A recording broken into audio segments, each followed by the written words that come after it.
O presidente do Tribunal Superior Eleitoral, o ministro Alexandre de Moraes, destacou os números e a tranquilidade da votação brasileira. Já o presidente do Senado, Rodrigo Pacheco, destacou o compromisso com a democracia.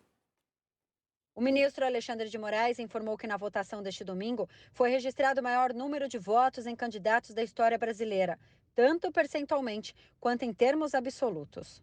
Encerramos esse importantíssimo momento, as eleições de 2022, com o maior número de votos em candidatos da história brasileira, percentualmente e em termos absolutos. Moraes também salientou sobre as ações do TSE no combate às fake news durante as eleições. Então, isso nessa reta final, nessas últimas 36 horas, nós continuamos verificando, vistoriando as redes, exatamente para evitar o que ocorreu, ou pelo menos diminuir o que ocorreu às vésperas do primeiro turno, nas 48 horas anteriores, que foi uma inundação de notícias fraudulentas, de fake news. Moraes falou também sobre as blitz realizadas pela Polícia Rodoviária Federal. Segundo o diretor da Polícia Rodoviária Federal, que veio até o Tribunal Superior Eleitoral há poucos momentos explicar exatamente essa questão e vai documentar depois, foram realizadas com base no Código de Trânsito Brasileiro. Ou seja, um ônibus com um pneu careca, um ônibus com o farol quebrado, sem condições de rodar, era abordado e era feita a autuação.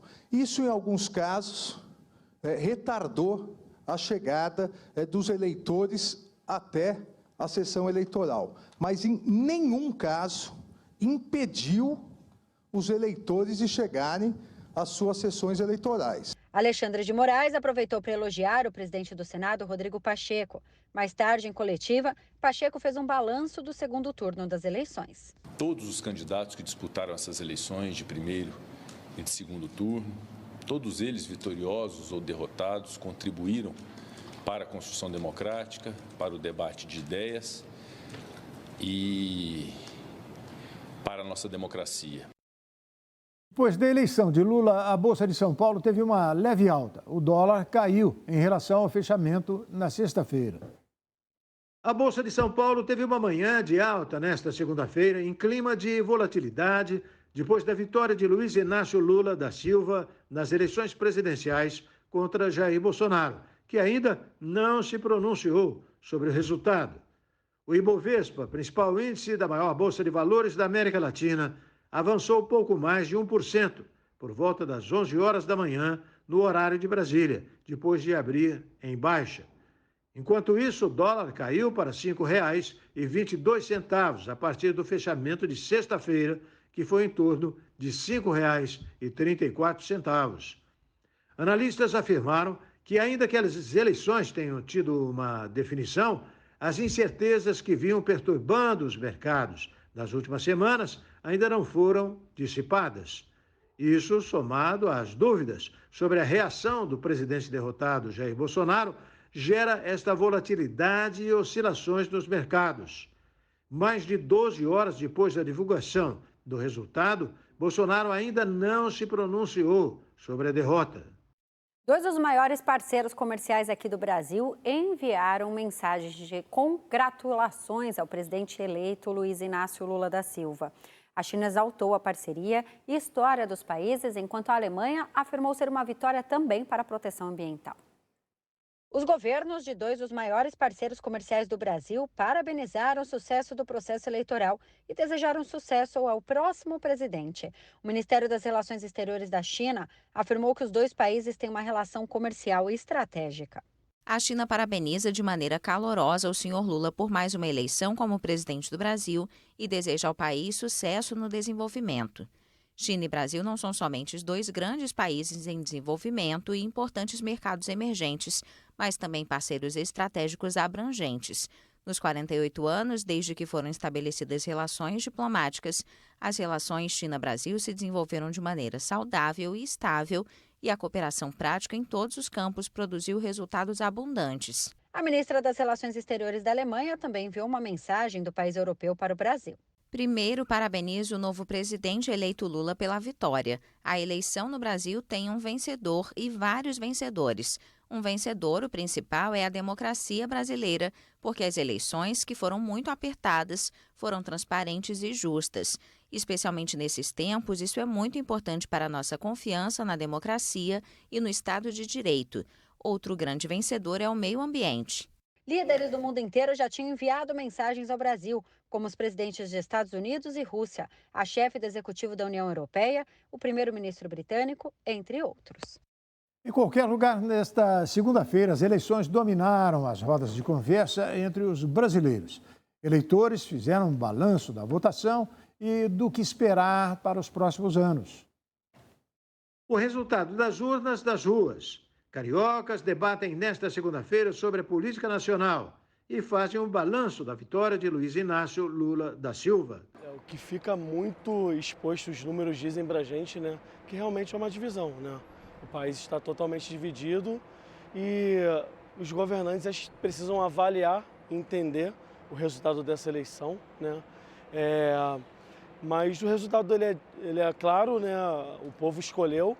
Eu vejo como uma esperança, algo que vai recomeçar, um novo momento, porque a gente via um governo que a todo momento ia contra a existência de certos grupos e certas pessoas, então a gente tem que lutar contra isso. E ontem foi uma esperança, algo que vai recomeçar e renovar. No estado do Rio de Janeiro, o presidente derrotado, Jair Bolsonaro, teve mais votos. Ele foi a preferência de 5.400.000 eleitores, enquanto Lula foi a escolha de 4.100.000 eleitores fluminenses. Eu sou nordestina e um dos grandes alvos do ataque do Bolsonaro acabava sendo os nordestinos também. Então, essa vitória de ontem, ela representa tanto o fato de eu estar aqui, não muda o fato de que eu tenho pessoas lá, ela representa historicamente para a gente uma vitória muito grande. Lula teve pouco mais de 2 milhões de votos de vantagem sobre Bolsonaro. A vitória mais apertada em um segundo turno na história da democracia brasileira. Rosângela da Silva se casou este ano com Luiz Inácio Lula da Silva. Agora, socióloga e militante de esquerda, garante que vai mudar o papel de uma primeira-dama no Brasil. Rosângela da Silva, mais conhecida como Janja, promete dar um novo significado ao papel de primeira-dama no Brasil. Socióloga e militante de esquerda, ela se casou recentemente com Luiz Inácio Lula da Silva, que voltou à presidência após 12 anos. Janja prometeu focar em temas que são prioridades para as mulheres, como a insegurança alimentar e a violência doméstica. Rosângela da Silva estudou na Universidade Federal do Paraná e trabalhou por quase 20 anos na usina hidrelétrica de Itaipu. Afiliada desde 1983 ao Partido dos Trabalhadores, Janja é a terceira esposa de Lula, que ficou viúvo 2 vezes. A futura primeira-dama não dá entrevistas e revela pouco sobre a sua intimidade. De acordo com a revista Veja, ela foi casada por mais de uma década e não tem filhos. A assessoria de Lula garante que a relação teve início no final de 2017, quando o romance se manteve secreto até 2019. Quando Lula já estava preso há mais de um ano depois de ser condenado por corrupção na Operação Lava Jato. O líder de esquerda foi solto em novembro daquele ano, após uma mudança na jurisprudência sobre o cumprimento de penas. Os dois se casaram 2 anos e meio depois, em 18 de maio. Janja acompanhou Lula na maioria de seus compromissos, incluindo viagens à Europa e ao México.